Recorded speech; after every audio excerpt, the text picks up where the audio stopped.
Tēnā koutou katoa, no mai haere mai, welcome. It's lovely to see everybody here.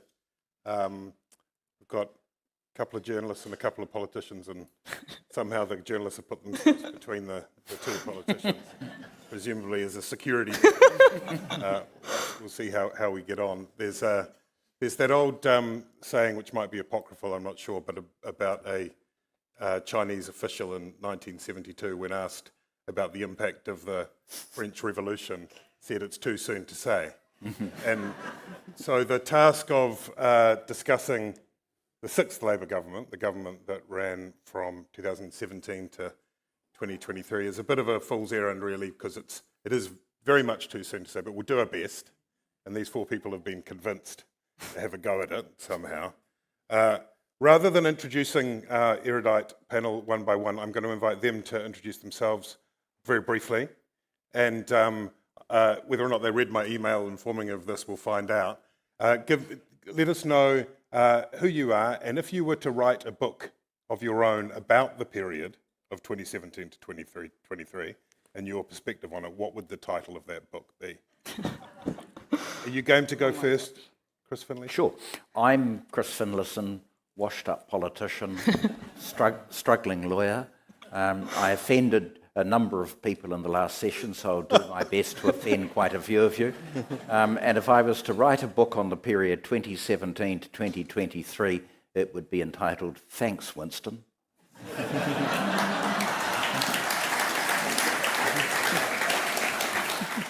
Kia ora, my name's Henry Cooke. I'm Deputy Political Editor at The Post, and I was used to be called the Don Post. I was a political reporter through most of this period until 2022. Middle of 2022. If I was to write a book about this period, I would call it Ardernism, which is not a particularly good title. I've actually pitched this title to an editor and had it turned down, so I know that this won't work. But yeah, that would be because I think no one person is more important to the era, obviously, and so much of the country was constantly thinking about her personality and how things were going within her mind. It's kind of weird corollary with Trump, in that we're all constantly thinking about what is this person thinking. She was that much of a singular figure this period. I liked it. Kia ora everyone, my name is Te Aniwa Hurihanganui. I'm a reporter at TVNZ's One News. I'm from the Wairarapa. I grew up in Masterton, went to Waikato, so I know this area well, and it's really good to be home. Shout out to my mum and my nana who are here from Masterton. A book title, that's really hard. I think I associate those years with COVID-19, as we all do. It's a little bit triggering. Maybe that's the title, a little bit triggering. Good. Trevor Mallard. Trevor Mallard. My 6-year-old grandson introduces me quite often now as someone who used to be famous.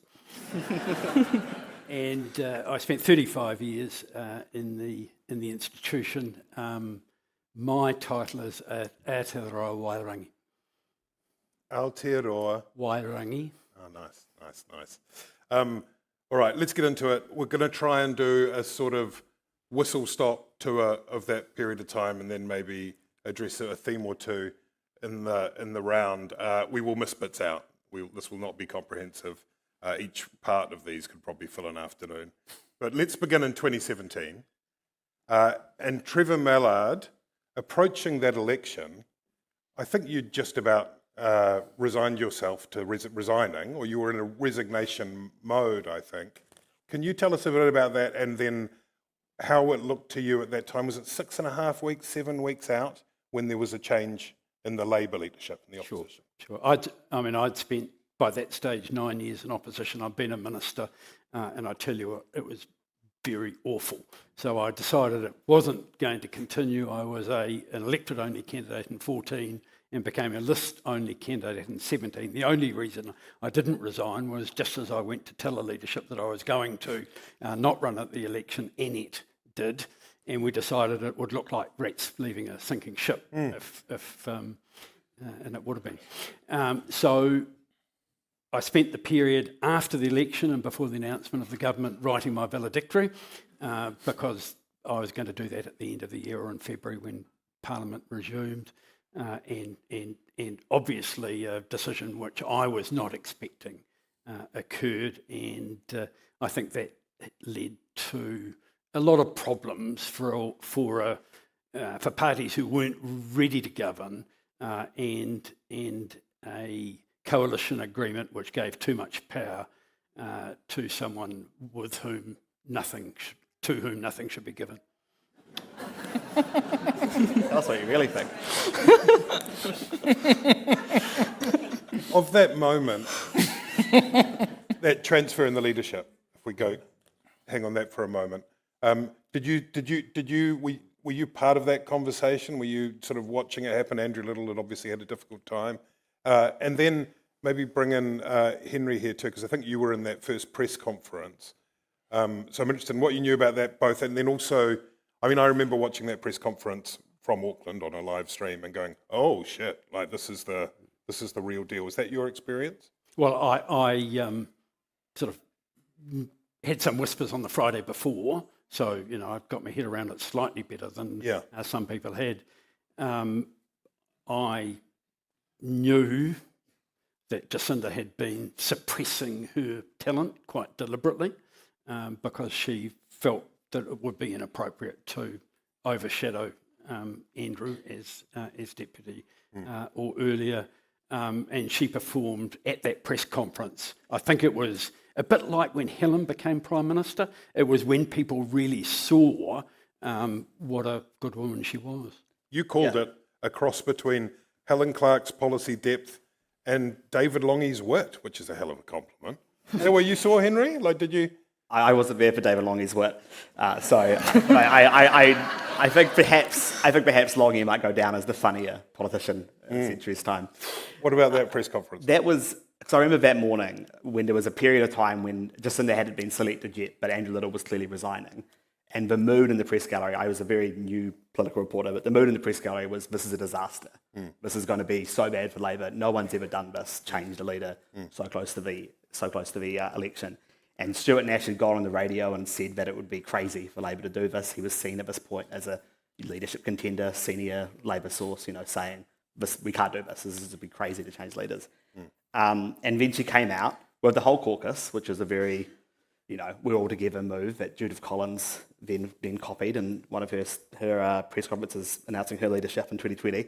But she came out with the whole caucus, and naturally that question came up. I think Barry Soper asked, Stuart Nash, well, you said it was going to be crazy. And she just put her hand back to stop him talking and said, he regrets the comment. And you had a sense in that room as that kind of, maybe 25-minute press conference was going, that she had a command of the conversation, a command of the cameras, a command of everything that no other Labour politician had in my adult life. What about you, Tiana? Were you?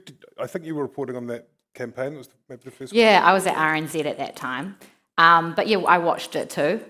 From my screen, well, the whole newsroom did. Yeah. And you're right. Her communication was immediately clear. She was a great communicator. She was assertive. She made you all laugh. She was charismatic. And she appeared to be quite unwavering. She'd just been handed a really tough job turning Labour's fortunes around, 8 weeks out from an election, and she came out strong. Here was a young woman who was ready to take it on. That was the impression I got. And watching from government, from incumbency, Chris Finlayson, that was an unwelcome shift in the entire momentum of the campaign, really. I suppose. Well, I had enormous respect for Andrew because he and I had worked together on the intelligence law reform, and he was a man of principle, and I felt I could deal with him. He was doing exactly what I thought a responsible opposition member should do. So I felt very sorry for him. In fact, I think I wrote to him. And I was gearing up for my triennial thumping in Rongotai. Annette had gone, and I was up against Paul Eagle, and I used to help him answer questions candidate meetings. And I was gearing up, very much looking forward to a fourth term. I was keen to see if it would be possible to settle with Ngāpuhi, and I was dealing with other matters. I was really enjoying the work I was doing, but it was at best an unwelcome distraction, and I recall very well when the specials were counted, I phoned Wayne Eagleson. We'd gone down from 58 to 56. And while I thought that we would be a very strong presence in the House, I kind of knew then it was, I just had a feeling that Peters would go with the Labour Party, and my time as a minister was coming to an end. I think one of the things you've said a number of times is that if you were to discover you'd won in Rongotai or in any electorate, that the first thing you would do would be to demand a recount. Yeah, well, I was raised in the Jack Marshall School of Politics, because I said to Sir John once, "Did you ever do any constituency work in Karori?" And he said, "Of course not. They can look after themselves." and then I said to Doug Graham once, "Did you do constituency work in Remuera?" "Oh, yes, if people wanted a knighthood or they had a problem." And so communing with the people of Rongotai, I have to confess, was not my strong suit. Do you just again on from the position in government, when you think back about it through those years, was the first kind of beat in what became a Labour government installed in 2017 the resignation of John Key? Was that in retrospect? Oh, that's a very good question. He rang me one morning in November 2016 and said, "Come over and see me, my little legal beagle." So I trotted over to see him. He said, "I'm resigning." And initially I thought, "Oh, God, what a cataclysm." But for him, it was very good, because very few people go out on top. But I kind of got a sense that for us the golden weather was over. That's not in any way to denigrate English, who I think had performed brilliantly as number 2. But it was going to be a tough election, a tough gig to get a 4th term, and I kind of felt that it was not going to be as easy as the previous ones had been. You're quite right. And then, of course, you touched on this, the traditional means by which MMP governments are selected. Winston Peters kicked into gear. Do you remember that, Te Aniwa? That was would have been the first election you covered, and then the negotiation period, the Winston kind of aura, all of that. Do you have memories of that? Yeah, I remember it took just over a month for him to decide, and man, we were just hanging on for Winston to choose, National or Labour, and lots of the people I worked with were convinced he would choose National. They said that would have been the tidier option.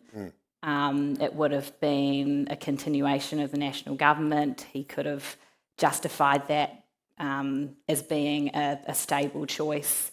And National had a stronger mandate to govern, given that, won a bigger share of the vote. So I think when the decision came out, it did surprise some people. But yeah, I think it was certainly an exciting election and campaign to be a part of. It's the first time as a reporter witnessing all of that. It's a great point that it's easy to forget in the sort of Jacindamania stuff that on election night, Bill English raised his hands to the faithful. The next morning, a photo of that image with, I think, something like blue tide, or a headline with the word blue in it appeared in the Herald on Sunday the next morning. And if you glanced at that, you would think, well, the English government has been returned. I mean, what about you, Trevor, from opposition at that point? Which way did you see it going? Well, I saw it. I thought Winston would stay with National. I mean, that's where his essence is. I mean, he is, an old conservative in many senses of the word, and I. Yeah, but he is. But he wants to go back to pre-80s. He wants to go back to New Zealand in 1983, really, or 1979 maybe, and that was at that point not what National was offering. Well, it's an interesting point, though, isn't it? That maybe, Chris, you're if you don't mind me saying, an old conservative. And I think the recent word you might have used to describe Winston Peters, if I have this right, was excrescence. Oh, not Winston, his or party. The New Zealand First Party. His party. Are they different? I'm conscious of the laws of defamation. I shall simply say... Linda Clark will defend you.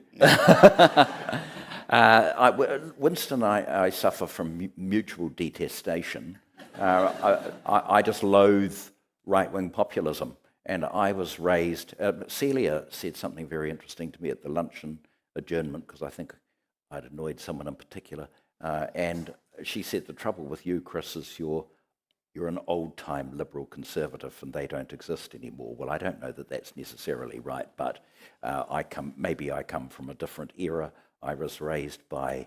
I came into the National Party of Jack Marshall and Hugh Templeton, and it's a different era today. Mm. And so, Trevor, when the decision went your way, did it come as a surprise to you, like, even up to that moment, the people crowded around in the room? Yes. Yeah. I mean, I was crowded. I was in the room or in the corner of the room, and I mean, we had some hope, but most of us had no expectation that the decision would go that way. I, because I'm an old fart, was in a similar room in 1996, where we thought Winston had promised not to go with National, or to finish National government. But as everyone knows, that, including the New Zealand First Party, somehow meant it wasn't a national government anymore. Yeah. So I think you do remember what the man says, and that's words matter. And any possible interpretation on words that Winston uses is possible. When he started saying on the night that neoliberalism had failed, I think everyone started writing the headlines, Labour government. I was outside that room, a floor down, listening in to the Labour caucus or Labour leadership office, hoping that I could potentially hear, a decision being made, cries of joy or of despair. And I heard cheering at about 10 to 6. I was like, this is it. Wow. Labour have won. So I put it in the live blog on Stuff. The Herald pushed it. It was everywhere. It was cheering. And then Mike Jaspers, who was just in his press sec at the time, texted me and said, we're watching The Chase. Yeah.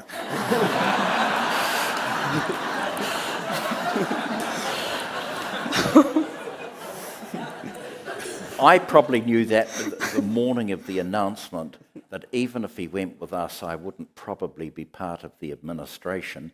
English had called me over, and it wasn't, hello, my little legal beagle, come over, oh, you're free to talk. And he said, what are your aspirations for the next period?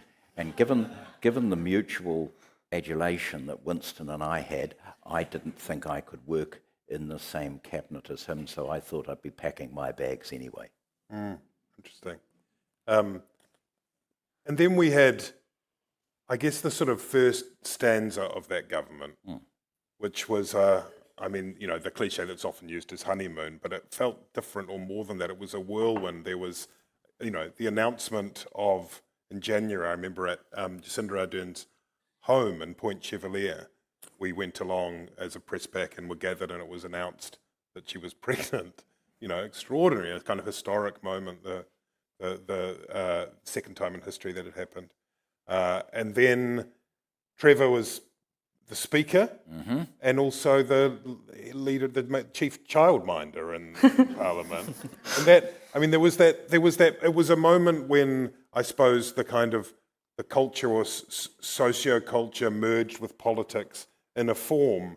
So it was kind of at once, it was strongly symbolic, wasn't it? Tell us about that time. Then with the UN and taking the baby Neve to the UN, all of that period of time. What do you remember of that time? Well, before the election, we did some campaigning when he had two other woman MPs who were either very pregnant or had babies under one. So what became clear to me is that we had to make some changes to make the place better. I knew Jacinda quite well, and one day in that period leading up to Christmas, looked at her pretty carefully and I think there's a body shape change here. But it's one. Jesus. It's like this Shane Jones level commentary, isn't it? And because I'd made a similar comment about 40 years earlier to someone, I decided to bite my tongue and go home and say something to Jane. Yep. And as it turns out, as a a spouse and a parent, you do get a bit of an indication. So that was the case. And then I thought it was really important to do what I could, both in the formal role and because as a speaker, I tell you, Chris, it's an amazing advantage you don't go to caucus.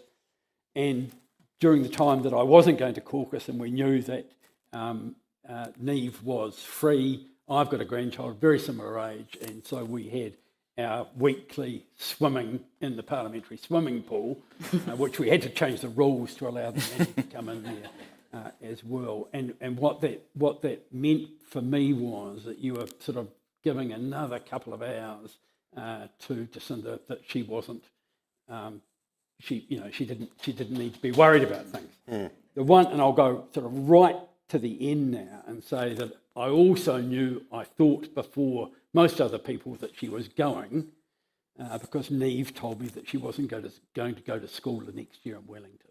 Oh, wow. Wow. That was scoop. in October.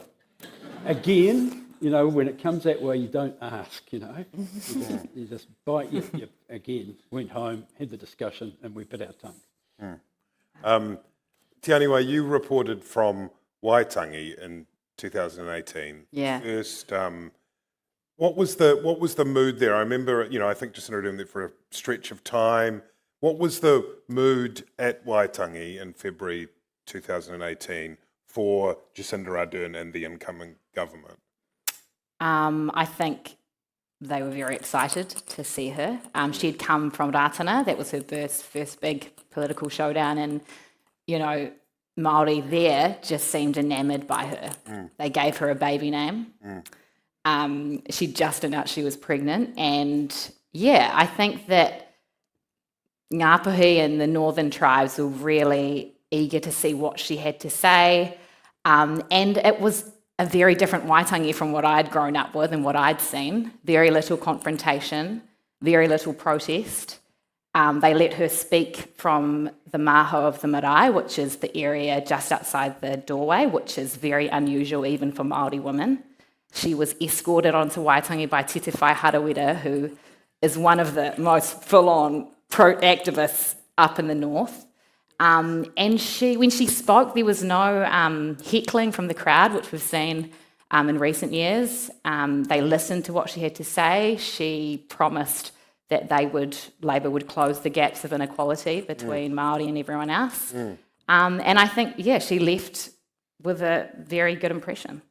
Yeah. And then, so that kind of, the local and, the historical, so it's such an important part. Meanwhile, on the world stage, Henry, can't remember if you went on any of these trips, but it was like she was labelled by the leading periodical Vogue as the anti-Trump, and Yes. she became a symbol of something in the world as well, right? It suddenly became, she suddenly became a figure of world politics in a way, but I don't think, maybe Longy would compare, but not even soon eclipsing Longy for sure. I was not on the first trip she was on to APEC, where she met Trump very early on. I think she would have barely been installed at that point. It would have been late November 17, when supposedly she said, was it Vietnam? Yeah. And supposedly she said, well, no one marched in the street when I was elected. Because he had kind of made a joke about the way she was appointed by Winston, later on. But that just developed more and more, and every time you thought we were at a peak of kind of welded Tristan, Jacinda Ardern, it just kept going up. The pregnancy, just being a young leader, I think, that was the first thing. Yeah. And the pregnancy, then March 15, then COVID, it just kept going up. Let's touch on March 15 then for a moment, because it was such a shocking, clearly one of the most horrific days in the history of Aotearoa New Zealand. You were still in Parliament at this point, Chris Finlayson. No. No? No, I'd left, but I'd had a lot to do with the Muslim community as we developed the intelligence reforms, and I was always mindful of what both Phil and David Shearer had said in the House, that when the GCSB amendment legislation was going through, many in the Muslim community were horrified. They thought it was directed at them. So I promised that in the course of developing the legislation, I'd go out and meet with people, and I did, and they were very, very positive interactions. And I know that some of the Muslim community, the Muslim Women's Association, felt that I and others hadn't paid enough attention to the issue of white extremism, but that was wrong, because even though in that period that I was the minister, Islamic extremism had been very much to the forefront, we were mindful of lone wolf white extremism type attacks, and so I had passed on their concern to the SIS, and the SIS were very positive about it. So that's a prelude to the fact that I felt that good work had been done with that community, and I'd been in the Christchurch mosque talking to that community, so when that event occurred, I was just shocked to the core, and hard to believe that that sort of thing could happen in New Zealand. It was impossible to separate oneself from the sheer awfulness of it, wasn't it? I mean, as a journalist, you try often. You, Speaker of the House, you have to maintain a particular position, but how can you not? You did a few things differently in the House, didn't you, as a result? Yeah, well, I think the first point, I was in Christchurch at the time. Yeah. At the time we were experimenting with internal speakers' visits, and so we had a small group of MPs who were in Christchurch, had been to the school that was next to the... I think it's put this forward to it. Do I have a go? What are we? Sorry. Is that better? Oh. Okay, just talk amongst yourselves for 10 seconds there while I try not to impale Trevor with this equipment. I think that's got to come around a little bit. Oh, it's got stuck on the lanyard. Classic. Here we go. Use a microphone. Maybe just hold it. Okay. Bloody hell. You don't see this every day, do you? That will go there. There we go. Everybody stay calm. Oh. Yeah. Yeah, look at that. Right. Okay. On she goes. Can you push it down? Yeah, there we go. And that's got to Try come now. around. Testing. Yep, that's good. Okay, right. I was in Christchurch at the time. We were experimenting, did quite a few internal speakers tours. We got a group of MPs. We'd go to schools and universities, community groups. We'd been to the school that was next door to the second mosque, and we had left there by about an hour and we're at the university and we're locked down. So we felt, we didn't know what was going on, but we knew that it was, awful, and it was most of the time, and we got stuck there. What I did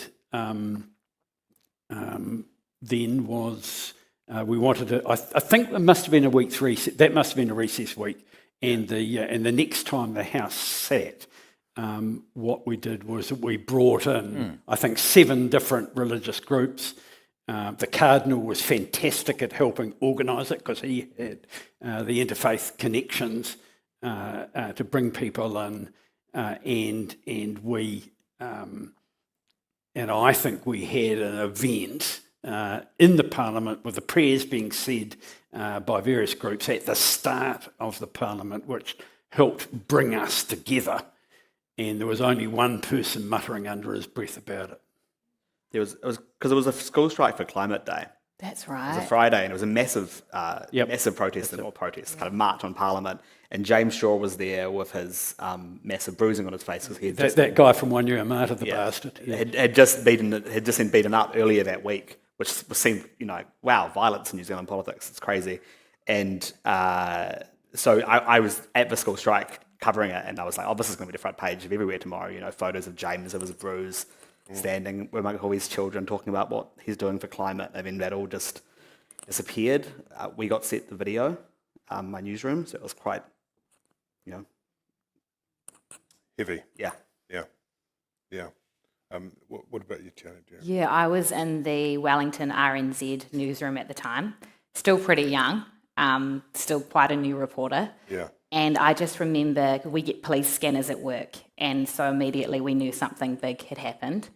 And some of our more senior reporters, Phil Pennington among them, just dropped everything they were doing and started making calls, and I was maybe a couple of desks away from him, and I could hear the conversations he was having with people who had seen things and had witnessed things, and I couldn't believe what was happening. And then he started writing news bulletins for our hourly RNZ news bulletins, and you can read them before they go to air, and I was reading them, and I couldn't believe what was happening. It just seemed so unbelievable. And then within a few minutes, the big bosses come up.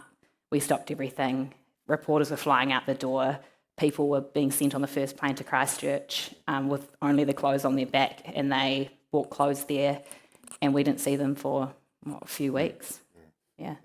And they were very lucky to get in. I couldn't get out because the airport was closed. Because no one knew that it was a single person attack at the time. There were suddenly cops with assault rifles outside every entrance of Parliament, which is quite a strange. It was extraordinary. Just to bring down the tone, Trevor, you're saying that the chap in the Botanical Gardens who punched James Shaw was from Wainuiomata. Perhaps he was inspired by a former pugilist from Wainuiomata. Yeah, oh well. Yeah. Former. I went toe-to-toe with Toe, all right? But that's a different panel entirely. That was a different era. That's right, that's at least halfway back through my political career. Okay, so I mean, we haven't touched on Whakaari, White Island, and that was also another kind of tumultuous event that Ardern as Prime Minister had to negotiate. And then we're sort of skating forward to the coronavirus, COVID-19. And I mean, all of you, your memories of that, I guess if we can just focus on that first moment, because when I think back to it, there was, in a weird way, I mean, it was hellishly complicated, but there was a clarity of purpose in some sense, like an emergency mode. What are your memories?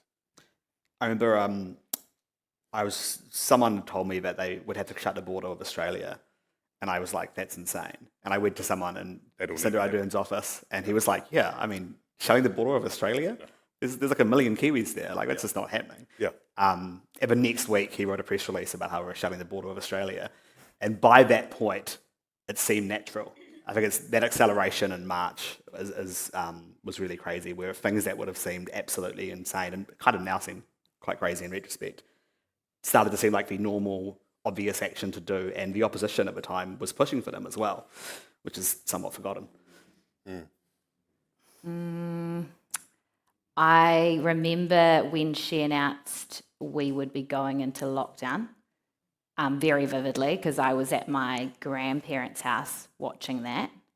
And man, it was crazy, eh? It just felt like surreal, really. And I have a very strange experience of that whole period, because we kept working. Yeah. Did you work from home? No, I went in basically every You went day. to Parliament? Yeah. Sorry, you did do that. I had 9 flatmates, and I went to work every day to see to see people. So I kind of felt like I had a fairly... Yes, it and was you walked strange. amongst the protesters too. I did. And you brought it back into the building. Yeah, but at RNZ, you could still work from home, because we could do interviews over our cell phones, and we could record our, voice tracks on our phones. So I moved in with my grandparents in Masterton. I lived in their shed for 4 weeks, and I worked from there. Wow. So my memories of that time are pretty extraordinary, and it was just such a huge time of uncertainty, and I could see it from the eyes of my grandparents, whose lives were just changed overnight. I think at that time people really did buy into that whole unifying message of we've got to be a team. I think it was the team of 5 million. Unite against COVID-19. And while it was such an uncertain time, I think New Zealanders generally, came together. And I think during that time, Labour was really popular in the polls too, which shows that generally people were quite accepting of our response early on. Historically popular, and created, in a way, going into that election in 2020, a perfect storm, didn't it? Because you had still this mood of, part of it almost felt like on a war footing at a certain point. You had a certain solidarity, and you had that sort of slightly cocooned moment we had where we were looking out at the world, and we'd put up quite a strong barrier around, which is obviously open to debate. But there was a certain kind of almost a utopian feel about the way we're going about our lives. Yeah, the summer 20 to 21 was like... Yeah. We were going to festivals and the rest of the world. Was that 2021? So that was after the 20 to 21, yeah. Right. But then going to the election, Chris Finlayson, in 2020, there was also the other part of that perfect storm was that the National Party was in meltdown. And I'm just going to see if I've got the order of events correct here. Chris Finlayson left Parliament. National Party Just Domino fell through effect. the ground. Is that the right? Yeah, no, well, what had happened was I came out of the House one afternoon and bowed appropriately to Mr. Speaker, and someone said to me, one of the journos said to me, have you heard the tape of the interview, of the conversation that Jamie Lee Ross and Simon Bridges had? And I said, no, and it said, Bridges said, we've got to get rid of some of these, Carter and Finlayson and Wagner, but we'll do it at the end of the electoral cycles. That was the last time I think I spoke to Simon Bridges.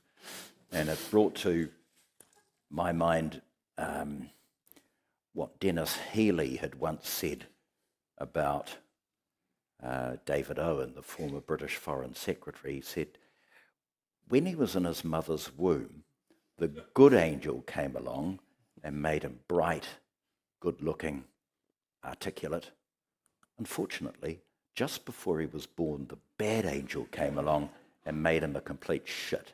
That summarised Simon to me. You sanitised the tape as well. He also said more impures Effing useless. useless. Yes, well, then she won the West Coast seat last night. And so... He also said, and this sort of reminded me a bit of some of the talk in recent times on that call, there was a discussion about whether or not 2 Chinese MPs were worth 1 Indian MP. Oh, that's right. Yes, it was a very, very interesting ethnic exchange. But by this stage, I'd been talking to Jim Bolger on a regular basis, saying, Jim, should I just walk out? He said, well, you can't walk out too soon. You might look petulant. And God forbid. That was so not me. And so by the end of it, I gave my valedictory address at the end of 2018, and I said, Mr. Speaker, I'm delighted to be going. I would have gone sooner, but Jim Bolger told me not to. So then we had the end of the Bridges era and the start of the era of Muller the Brief, and I just found that an incredible period from the outside looking in. And then we had Judith, and she was photographed praying in an Anglican church, and so it really was. It was certainly an interesting period for someone who'd been in the National Party a long time. It wasn't a series of one WTF moment. It was just a litany every few weeks. You described it subsequently as the greatest example of brand destruction you'd ever seen. I've never seen anything like it in my life. That what Key and English had bequeathed these people was unbelievably strong, and I think the trouble was they weren't battle-hardened. The Labour Party, as Trevor said, had been in the wilderness for 9 years. Their first 3 years, there'd been some dissension against Phil. David Shearer, who had the capacity to be a great Prime Minister, was undermined. They were doing it, and I would have thought semi-sentient human beings would learn a lesson from that period. But no, they had to go through it themselves. And it was just an extraordinary period of stupidity, and I still marvel at it. Yeah. And I know that there are some people who come, and there will be some out here who say, that dreadful traitor, he's not loyal. Well, I'm loyal to the principles and the traditions of the National Party. Am I loyal to some of the muppets who did this? The answer is no, I'm not.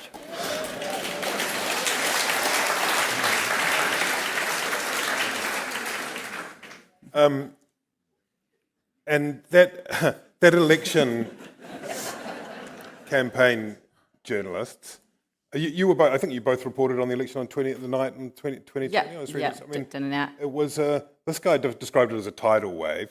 It was a. Yeah. We'd never seen anything like that before. Anyway. You call it a tsunami these days. Campaign was... I think that might be a slightly unpolitic choice of language given recently. Do you mean the election or just the campaign? Yeah, all of it. Yeah, it was pretty crazy, eh? Did you follow the campaign? I did. It was very obvious that Labour were going to win very early. That was kind of I think by the time Judith was leader, it was about saving the furniture. But the extent of the win still kind of astounded everyone. I think that the idea that you would actually hit 50, not that just you'd have a technical majority because of wasted vote, have 48%, that seemed fine, but actually hitting half of all voters voting for Labour was just mind-blowing. And everywhere you went with her, including in places where Labour have no business winning, you could see that kind of level of outpouring. She was a celebrity. People were lining up to meet her and take selfies with her. It was just... She didn't even really need to say anything. They were just happy to see her.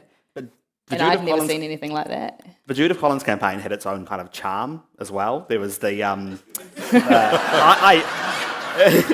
I stand by this. She had the My Husband is Someone, So Talofa. And that she had the walk down Ponsonby Road, where they lined up to come and see her. And then, as Mr. Finlayson reminds us, the moment of literal prayer in an empty church. It was amazing. She's a very resilient person, Judith, and she's come out and was a fairly successful Attorney General, leaves politics basically on top. Yeah, that's true. They don't have confessionals in an Anglican church, but that's where she belongs. It was, and there were also those scenes of the wonderful Janet Wilson, who had been part of the, we call it Mull of the Brief. Is that the poor Todd Muller? And then she stuck on as press secretary, and I sort of remember following parts of the campaign.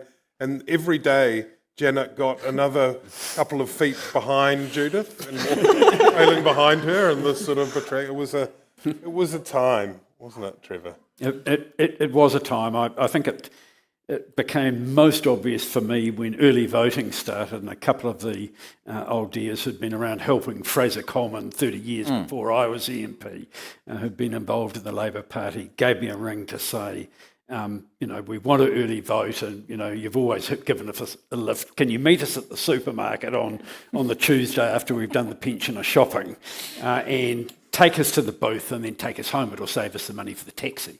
And I said, of course I'll do that. And then they had the woman there who was really the only one who I could identify as being the strong National Party woman in Wainuiomata. She'd been running the organisation there for many years, and they said, "Well, can she come too?" And I suppose so. It's 2 for 1. That's all right. I'll do. She was the last one to be dropped off, and she said, "I've never done this before in my life, and I won't do it again. But I voted Labour." And at that point, when you had the core of the organisation, the National Party in Wainuiomata, voting Labour, I knew something special was happening. Is there MMP was not designed to have single parties in power. That was not part of its engineering. Is there an argument or anything in Trevor Mallard, the idea that it was to the detriment of that term of government to have won more than 50%? Might it have been better to do the things that MMP was designed to do, to negotiate a government, to have a little bit of kind of, I suppose, outrigger pressure on that particular... I don't think so. I think the issue, and Chris might have alluded to it earlier, was that both in 2017 and 2020, there wasn't what we would consider to be a properly debated, discussed within party branches, properly built manifesto that people had ownership of. And therefore, on both occasions when the unexpected happened, and 2017 was unexpected, 2020, I mean, they were both the firsts for the shape. There'd never been a second party leader government. There'd never been a majority government. And I just don't think that there was the policy preparation and thought had gone in by the party and the spokespeople to be prepared to take the opportunity that was there. It's all gone now. Like the Ardern legacy is, we're talking about that's it, right. but there's no, the policy legacy isn't there. We all, in this room, we probably all have KiwiSavers, or maybe some people don't, but have had a KiwiSaver, have maybe had help for working for families. If we had a problem in the courts, we could go to the Supreme Court. That's all Helen Clark's government. And, What's left of Ardernism? Well, yes. I mean, maybe we'll just hold that thought for a minute, because I think part of the case for that, or maybe the arguably part of the reason for that, is all the stuff that happened. So I think we should deal with the sort of COVID part 2 maybe first, for want of a better term. That's a simplistic way of viewing it, but you know what I mean. The unpicking of things was much harder than the introducing of things, to my mind, such that it was in an emergency mode and crisis mode. You're very clear. It's like when, there's that saying that you can have all these different problems, but then when you have a health problem, you have one problem. Mm-hmm. And it was like that on a kind of national scale. Everybody was in for it. We knew what we were doing. Once you started undoing those things, it becomes a hell of a lot more complicated, doesn't it? Does anyone have any thoughts on that part of the process, which is moving backwards from the full-on kind of measures? Getting rid of MIQ, I think, was the one that really caught a lot of people. The quarantine and isolation system. Just the idea, there was a point where COVID was completely going crazy in Auckland, and you had a better chance of going to the supermarket. And, like people said this, like Michael Baker would say it, you have a better chance getting COVID going to a supermarket than you do from being out in the wild anywhere else but New Zealand. Like that was more COVID in Auckland. And we still had MIQ for 2 months after that. That kind of thing just made people... And some of those intensive lockdown periods were really, really hard. I mean, Michael Cullen died at the beginning of one of those, and the funeral. And Anne had to watch his coffin go past in a hearse and not even go to the bush grave with 2 other people to see him buried. It was, for people, very, very hard to take. When I was in Ireland, of course, everyone thought we were fantastic and everything we did was so good because they looked at the figures for the people who died. And I think that's, we were clumsy coming out of it. There's no doubt about that. And even 2 weeks made a difference in Auckland, I think. Yeah, COVID part 2 was like we had stopped doing lockdowns. I think we introduced the traffic light system, and I think people had this false hope that things would go back to normal and it would feel like normality again. But the traffic light system was so hard for people. And my mum, she opened a business during that time.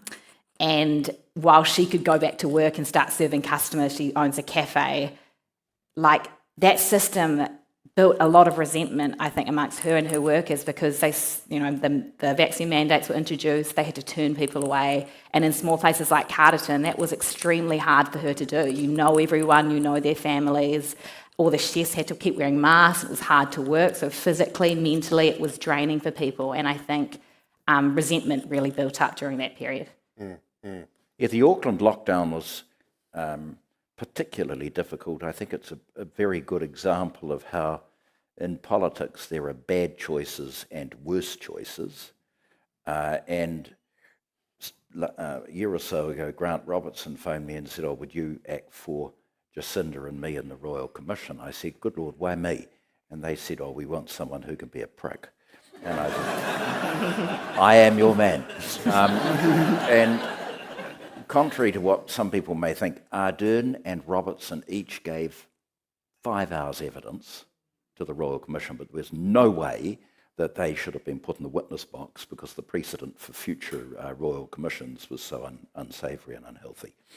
And I remember Ardern giving evidence to the Royal Commission saying she and the officials were desperately worried about the number of unvaccinated people in South Auckland and the dangers exposed to the Pacific community. And so that's one of the reasons why there was that Auckland lockdown. But as I say, in politics, it's not often good versus bad, it's bad versus worse, and that was the choice that she had to make.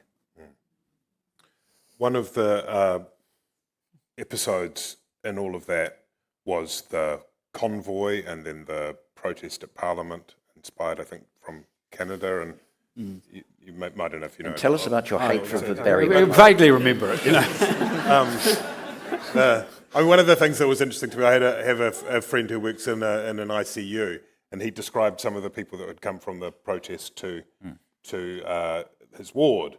And I had been, as someone who's been on some of the hanging lists, maybe many of us have been that, the kind of some of the symbols, which were pretty terrifying. I was at one point and he just said, the people I'm seeing are distressed. And I thought that was quite an interesting way of understanding some of the people there. As that's your domain. You're the Speaker of Parliament. Parliament Grounds is your domain. Tell us about tell us about when you put your mind back to that. What are the scenes you see? What are the images that come? Well, the very first image I have was when I saw the first tent going up, and there were only about 40 people. Started putting the tent up, and I said, "This is going to get out of hand.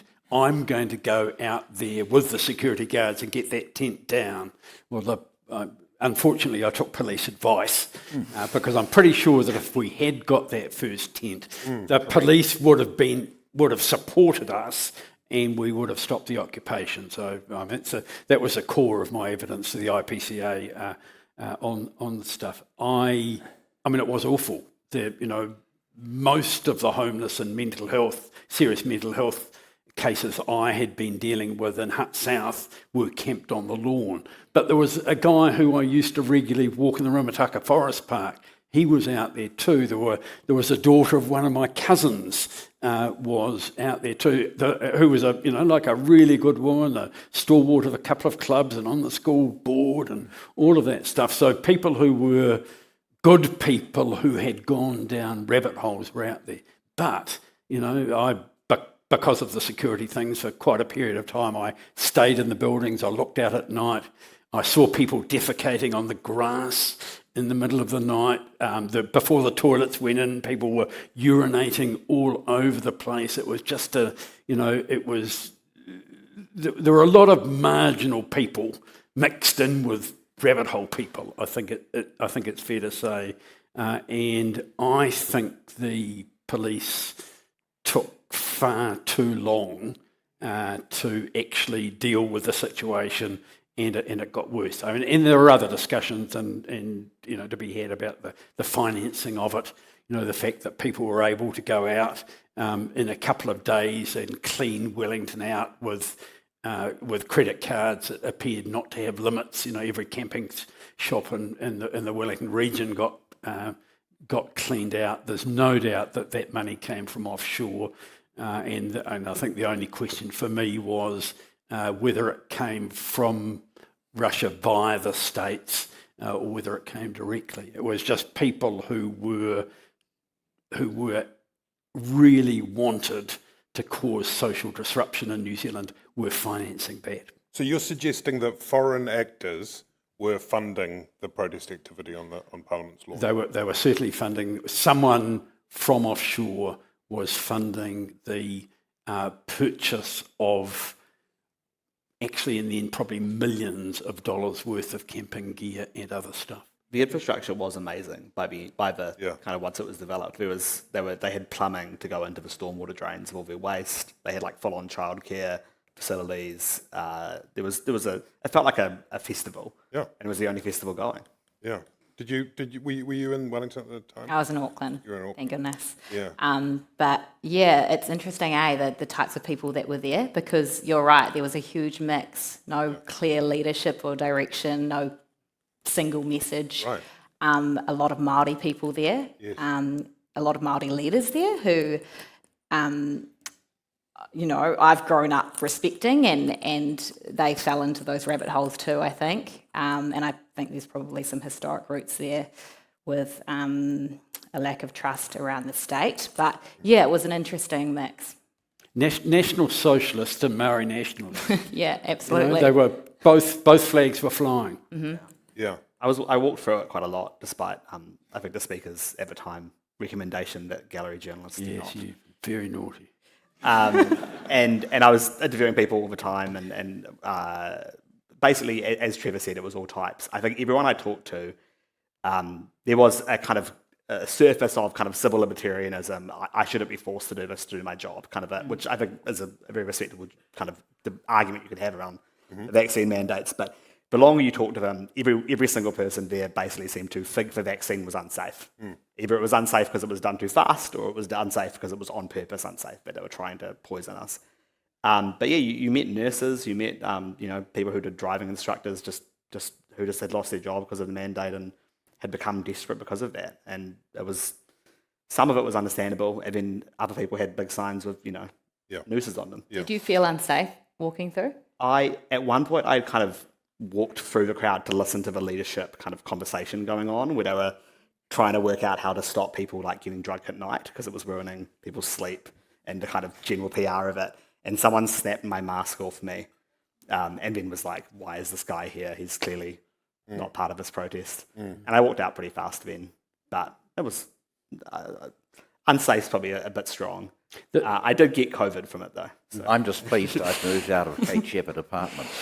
Yes, that was very... Yeah, but the one other sort of area which I don't know whether I regret or not, I'm the generation who remembers Bastion Point really well, and the Hawke grandchild dying in fire. And as a result of that, Parliamentary Service bought a lot of fire extinguishers and placed them, or had the protesters placed them around the place. Now, they were used both to squirt and to hit police with.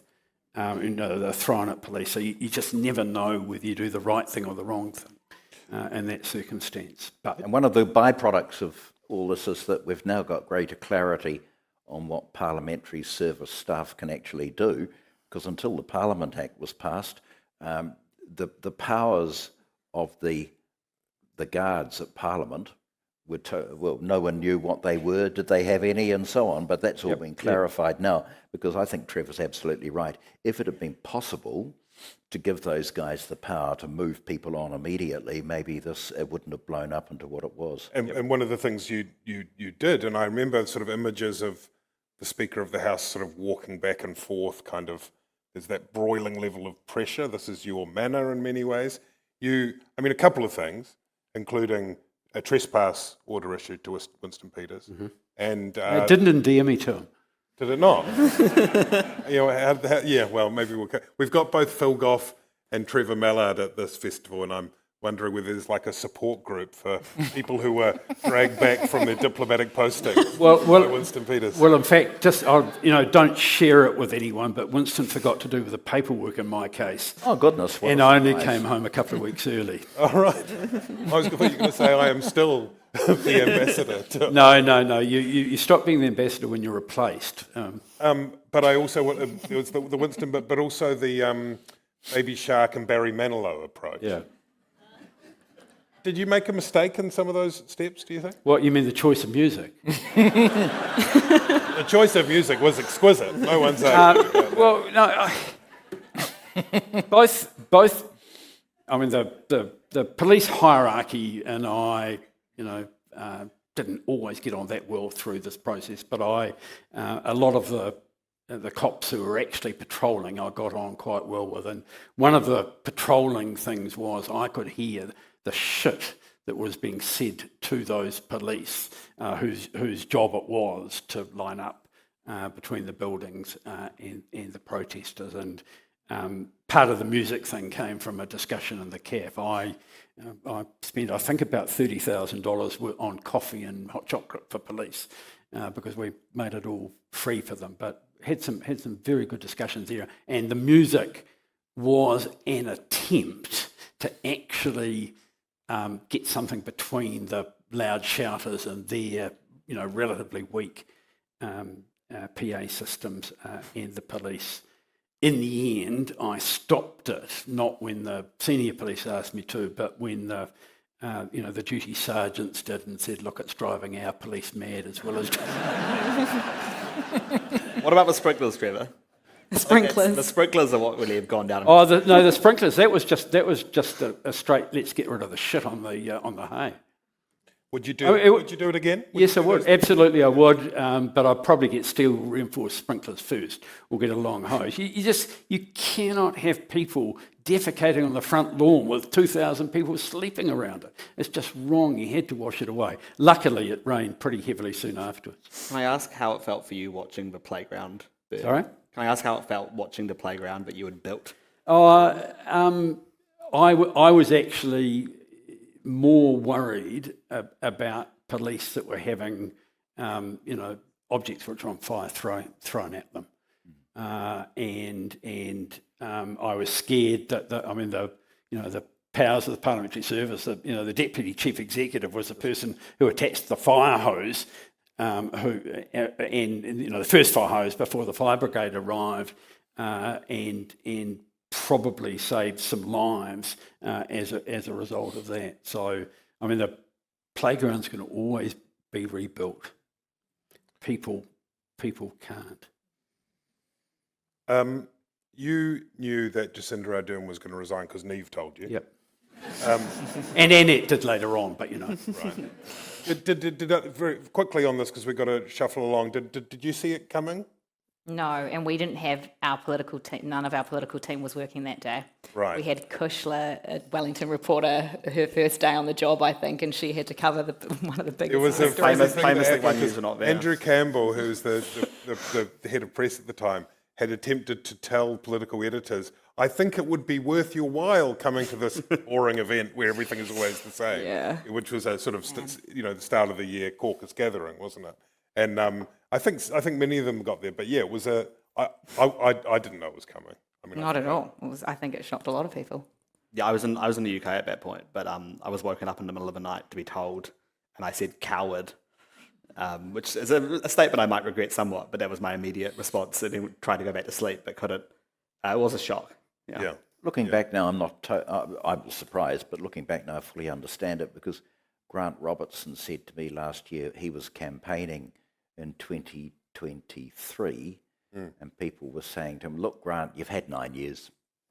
The other lot had 9 years, because so much had happened in that period, 2017 to 2023, a large number in the electorate thought the government had 9 years.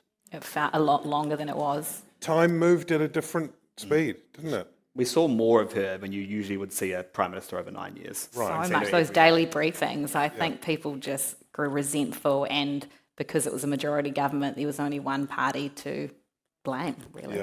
Yeah. And then we come to the question, and then there was the bonfire of the policies and Chris Hipkins and all of that, which we'll leave for the next podcast. But in terms of what happened in the accessing of the government, Trevor, at this point you were in Dublin, I think. I went. Yes, I was in Dublin. I left on the day that Jacinda resigned, and by the time I arrived in Dublin, Chippy was the Prime Minister. Yeah, right. And in terms of like that point you make, such a good one, Te Aniwa, about how like the pace that things were happening, and that sort of thing. It also meant that things maybe didn't happen on a policy front. Were the two linked? 2019 was the year of delivery, which is a terrible thing to call at the start of the year, just as it was a terrible idea to call for Christopher Luxon to announce the year of growth at the start of last year. Don't do it. It's like, God is listening, isn't he? And well, maybe go to you first on this, Te Aniwa. When you mentioned in that 2018 Waitangi, Jacinda Ardern said, hold me to account. When I come back, hold me to account. As far as Te Ao Māori is concerned, you've been a reporter about the Te Ao Māori for many years now. Did the reality meet the promise? Whether we're thinking about the honouring the treaty, whether we're thinking about ihu mātau, whether we're thinking about whānau ora. It's a really hard question. It's a huge in some question. ways, yes, in some ways, no. Sorry, that's a really fluffy answer, but it's true. And it depends who you ask, I guess. I mean, there were some gains made. Ihu mātau was probably one of them. The government stepped in, and I know, the people up there, up in Auckland, Te Kawerau-Maki, I can't remember the iwi, but they were really happy that someone had stepped in. Those protesters, it was a win for them. The Māori Health Authority was established out of that government. Māori prison numbers went down, but I mean the inequities persisted, right? Like Māori was still overrepresented in prison. Māori health inequities persisted. Unemployment went down a little bit, but Māori are still unemployed at twice the rate of non-Māori. There were some treaty clauses put in legislation that I think many Māori reflect on that time. Oranga Tamariki was a big one. There was lots of coverage of the inequities faced by Māori in that space. And Section 7AA changed some things. That's now gone now, but it compelled the Crown to partner with iwi around that to report on progress. So yeah, it's a bit of in some ways yes, in some ways no. Sure. And Chris Finlayson, you've devoted a large part of your professional life inside and outside Parliament to settlements, to treaty settlements. You think back to what in some ways began with Bolger and Graham and then moved through the Clark government and into yours, and then did something shift around the He Puapua piece such that, did something shift, because the government we've got now obviously doesn't feel like an ancestor of those times at all. Did something shift in your mind in that over that 2017 to 2023 government? Very good question. Yeah, I think there was a great bipartisan approach to these issues and a continuity. Possibly in that period they went, especially after 2020, maybe they went too far, but the blowback is just so strong. It's something I have profound difficulties with. My experience of working with iwi is that the iwi economy is a point of difference. It's something we should rejoice at. When I see the people I dealt with in treaty settlements, hardly revolutionaries, just absolutely wonderful people. Matt Ray from Ngāti Toa, who have done so well since settlement. Tifa Bell, who was buried a few weeks ago, from Ngāti Maniapoto. I mean, these are wonderful, wonderful people. And so the allegations of Maori privilege and we're going to rein it all in is something that I can't cope with. Sorry about that. That's why I appear to be vaguely in opposition at the present time. But if they, there's a lot to be said for the old proposition, make haste slowly, and maybe if the government between 20 and 23 had just been a bit more measured, we wouldn't have had this hideous blowback that we've experienced in recent times. And upfront, probably. Like with the He Puapua thing, that was only revealed later on in the piece, maybe a couple of years after they commissioned that report. And Labour were in a position, I think, of having to defend why it hadn't come out sooner, and it turned into this big political mess. It was tied in with Three Waters. Yeah. And a policy that was essentially about improving water infrastructure turned into something else entirely.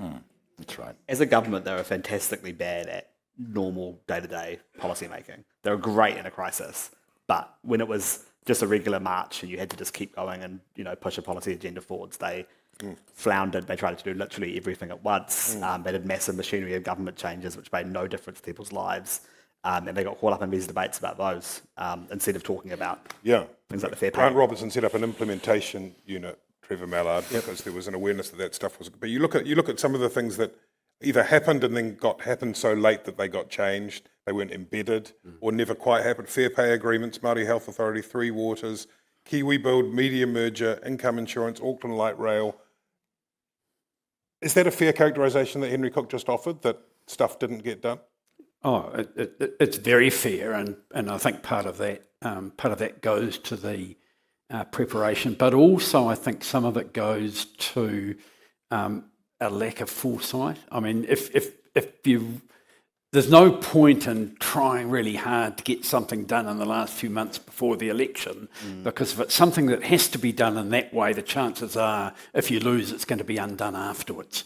And my view is that some of the older habits used to happen across a lot of policy areas of reaching across the aisle and actually trying to get a bit of a consensus around policy has been lost, and as a result of that, we continue to be left with some really big problems. I mean, we can go on about infrastructure, the whole superannuation policy. Well, no one's made any progress on that since the work that Michael Cullen did, and we do need to work in a way that neither this government nor the previous one did, at saying, let's get something that's going to work for New Zealand in 5, 10, 15 years' time, rather than trying to get something that we can get ourselves on TV tonight announcing. I mean,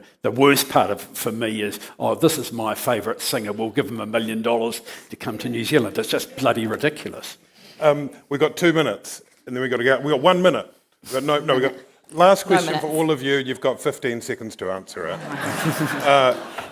Part of in the title of the section, it just reads the national shift from 2017 to 2023. Was there a national shift? What was it? As pithy as you can.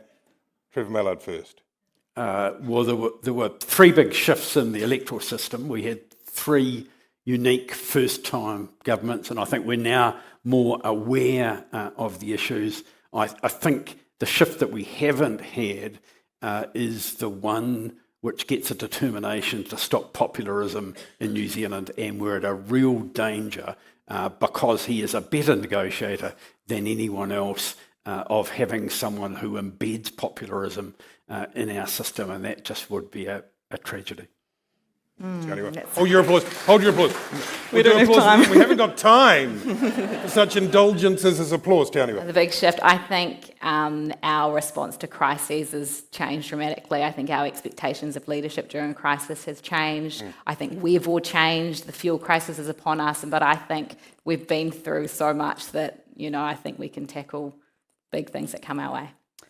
I think most of the economy, kind of political economy in New Zealand, is pretty similar to what it was in 2017. Outside of housing, there was massive reform of zoning laws, actually undone by National, but now kind of redone in some respects by Chris Bishop, and that is a massive shift from 17. I think this period shows that Harold Macmillan is right. Events, dear boy, events, they just blow you off course, and all the great ambitions of the incoming government in 2017 were blown off course by having to deal with crises, just as we had to deal with Pike River and the Christchurch earthquake. They had to do their best in totally uncharted territory, and I totally endorse what Trevor has said. The worst outcome in 2023 would be a swerve towards populism such as we're seeing in other parts of the country, because I think whether we're National or Labour or ACT or whatever, we're better than that. And I just hope to God it doesn't happen. Thank you so much. Thank you for being a great audience, illuminating conversation. Chris Finlayson, Henry Cooke, Te Aniwa Hurihanganui, Trevor Mallard, thanks so much.